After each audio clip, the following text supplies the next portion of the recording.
अस्सलाम वालेकुम स्टूडेंट्स, आज हमारा फर्स्ट चैप्टर का थर्ड लेक्चर है। पिछले लेक्चर में मैंने आपको बताया था कि बायोलॉजी एक वास्ट सब्जेक्ट है और जब इंफॉर्मेशंस हमारे सामने बहुत ज़्यादा होती हैं तो फिर हम उसको एक ही नज़र में नहीं समझ पाते। उसको समझने के लिए फिर उसकी क्लासिफिकेशन करते हैं। तो आज हम क्लासिफिकेशन ब्रांचेस ऑफ बायोलॉजी को समझने की डिस्कस करने की कोशिश करेंगे। तो पहली ब्रांच है एम्ब्रियोलॉजी।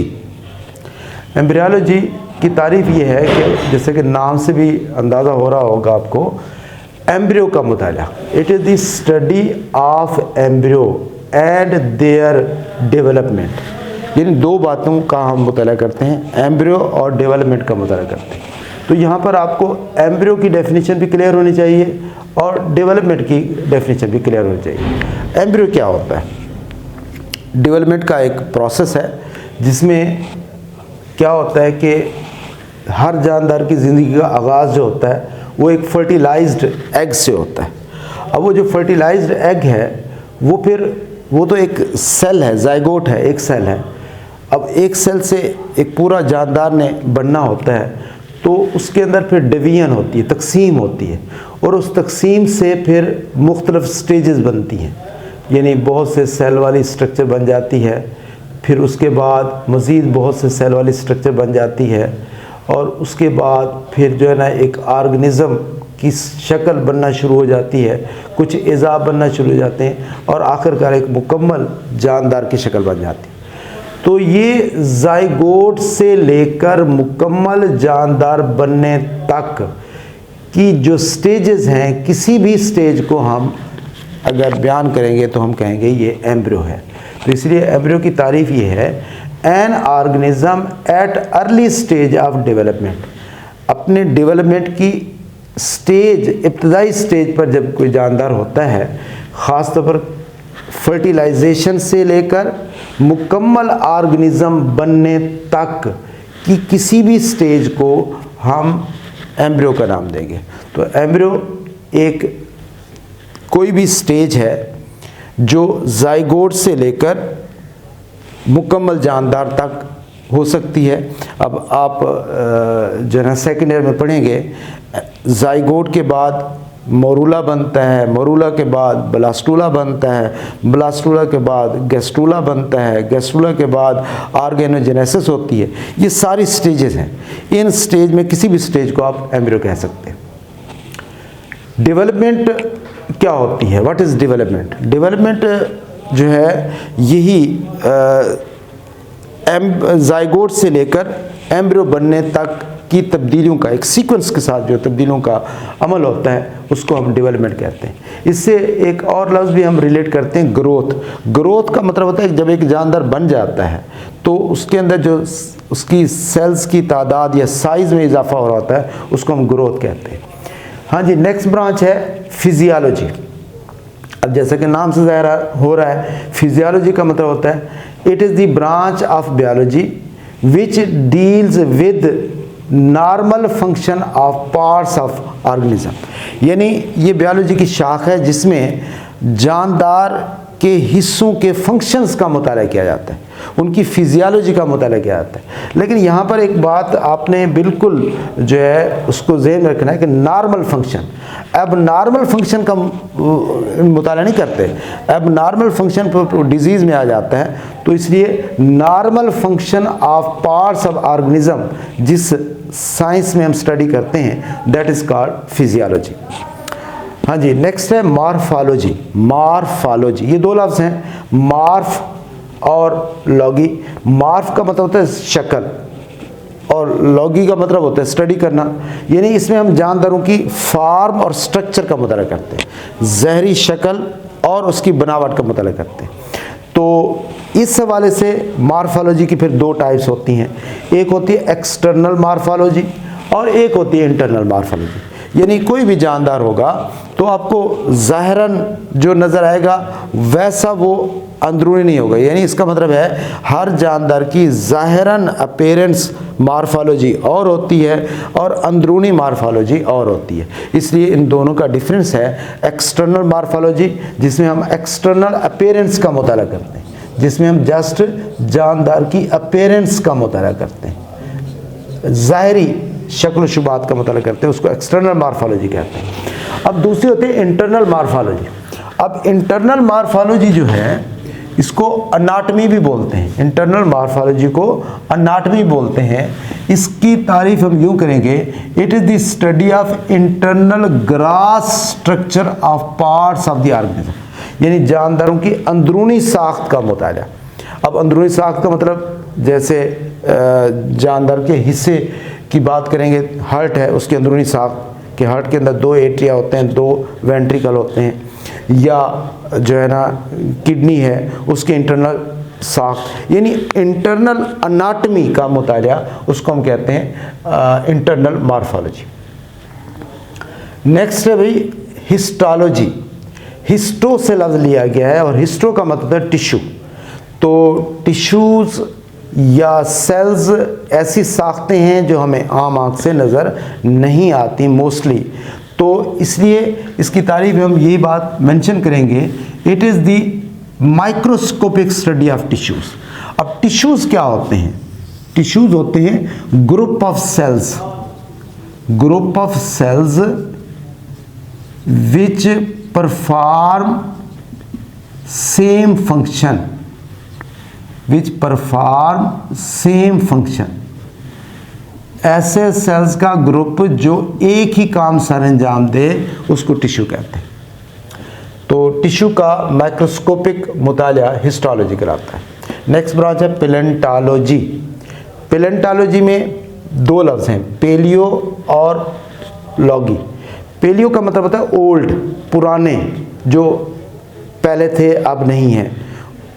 तो इसका मतलब है कि हम उन जानदारों का मुताला करते हैं जो एक दौर में थे अब उनका वजूद नहीं है, तो उनका मुताला पैलेंटोलॉजी कराता है। दूसरे लफ्ज़ों में उन जानदारों को जो अब नहीं हैं उनको हम फासिल बोलते हैं, और फासिल का मुताला पैलेंटोलॉजी कराता है। It is the study of fossils. Fossil का मुताला करते हैं। मकसद क्या होता है? टू गेन इंफॉर्मेशन, कि उनसे वो मालूमात ली जाएँ कि उस वक्त जो है ना क्या हालात और क्या खसूसियात माहौल की होती थी, उनका मुताला करना जो है ना पैलेंटोलॉजी कहलाता है। पैलेंटोलॉजी का मतलब सिंपल हो गया कि फासिल्स का मुताला है, और फासिल्स का मुताला करने का मतलब ये है अर्ली लाइफ जो पहले से जानदार हुआ करते थे उनके बारे में मालूमात हासिल करना। अच्छा, इसमें फासिल्स के बारे में हम अगर डिफ़ाइन करें तो फासिल क्या होते हैं? फासिल्स बेसिकली वो जानदारों के बाकियात हैं जो आज से कई सदियों पहले मौजूद थे लेकिन अब नहीं हैं। अब उनके या तो हमें बच्चे कुछ हिस्से मिलते हैं या उनके निशानात मिलते हैं, ढांचे मिलते हैं या उनके निशानात मिलते हैं। मिसाल निशानात से मुराद ये है कि कोई जानदार कहीं पर था, वो गल सड़ गया, उस जैसा बॉडी का जो एक निशान हमें वहाँ नज़र आएगा वो फासिल कराएगा।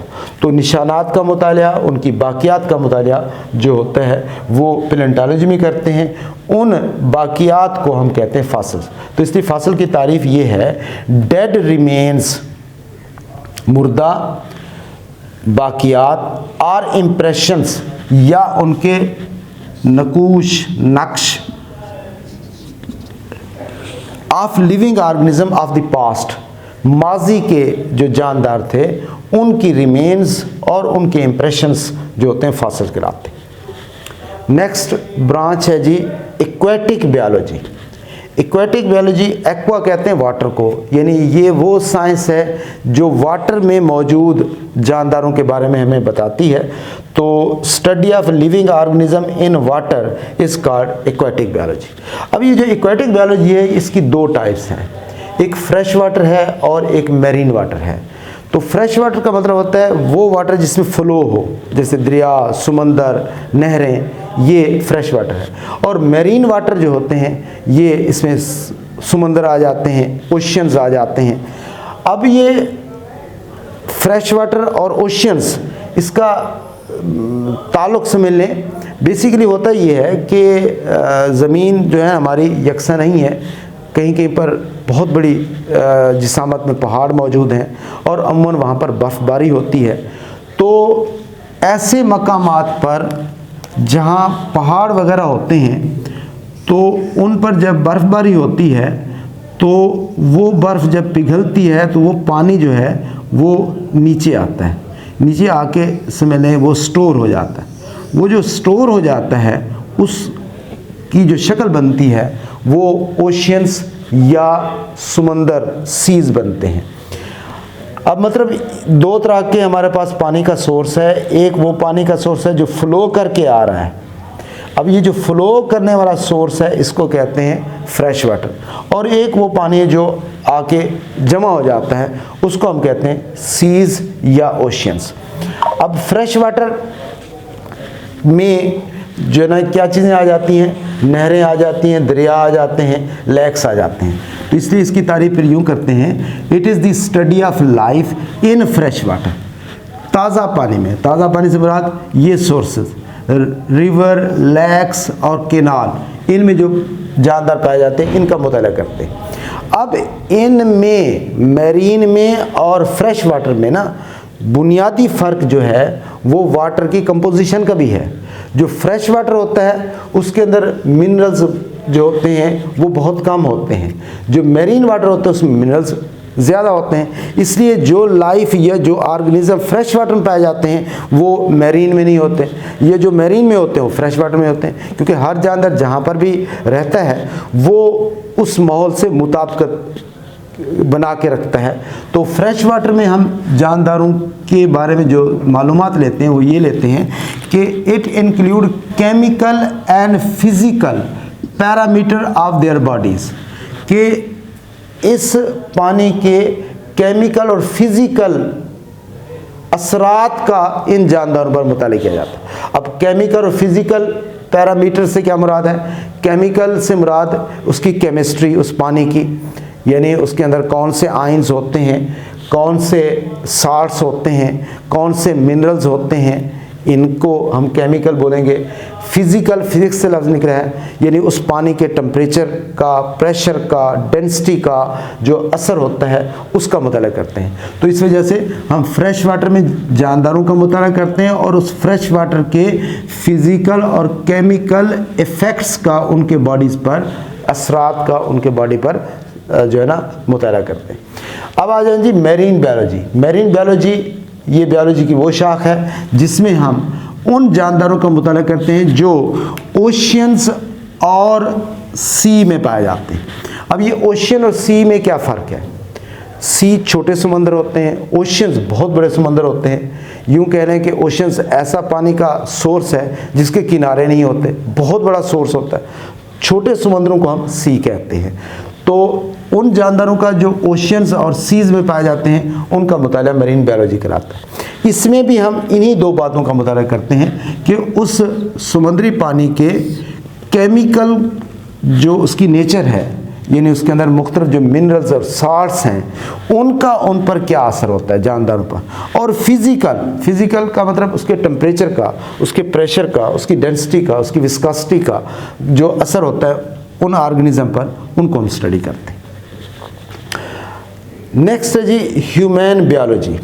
जैसे कि नाम से ज़ाहिर है ह्यूमन की बायोलॉजी, इंसान की बायोलॉजी। तो इंसान की बायोलॉजी से मुराद ये है कि इंसान के बारे में हम सारी बातें स्टडी करेंगे। It is the study of form, इंसान की शक्ल, स्ट्रक्चर, इंसान की बनावट, फंक्शंस, उसके अफ़ाल, हिस्टोलॉजी, उसके टिश्यूज़, अनाटमी, उसकी इंटरनल मार्फोलॉजी, इसी तरह एवोल्यूशन, कब से इंसान इस दुनिया में आया है और किस अंदाज से उनमें तब्दीलियाँ हुई हैं, इवाल्व हुआ है, क्या तब्दीलियाँ हुई हैं, जेनेटिक्स, उनके करैक्टर में क्या चेंजेस आई हैं, एंड इकोलॉजिकल, और माहौल के साथ क्या उसका इंटरेक्शन बना है, इन सारी बातों का मुताला ह्यूमन बायोलॉजी में आएगा। लास्ट है जी सोशल बायोलॉजी। जैसे कि नाम से ज़ाहिर है सोशल का मतलब होता है सोसाइटी से लफ्ज़ है कि जिसमें हम जानदारों के बिहेवियर का मुताला करते हैं, ख़ास तौर पर सोशल बिहेवियर और कम्युनल बिहेवियर का मुताला। अब सोशल और कम्युनल दो लफ्ज़ हैं। सोसाइटी, कोई भी सोसाइटी होती है उसकी ख़ास खासियत या खसूसियात होती हैं, और कम्युनिटी जो होती है कुछ करैक्टर्स होते हैं जो उस कम्युनिटी को बना रहे होते हैं। तो सोसाइटी से मुराद, जिस तरह आप जो है ना सोसाइटी का लफ्ज़ समझने के लिए ना, जैसे आप कहते हैं ये बलोच सोसाइटी है, उसके खसूसियात, ये पठान सोसाइटी है, ये बड़े मेहमान नवाज होते हैं, ये इस तरह की जो ख़ास बातें होती हैं इसको हम सोशल बिहेवियर कहते हैं। कम्युनल लाइफ जिसमें वो मिलकर इकट्ठे रहते हैं और उनकी मिलने की जो वजह होती है उसको हम कम्युनल लाइफ कहते हैं या कम्युनल फैक्टर कहते हैं। तो बहरहाल इसमें हम जानदारों की सोशल और कम्युनल लाइफ का मुताला करते हैं, और ख़ास तौर पर ये सारी बातें जो इंसान के मुतालिक सोशल और कम्युनल बिहेवियर होता है उसको स्टडी किया जाता है।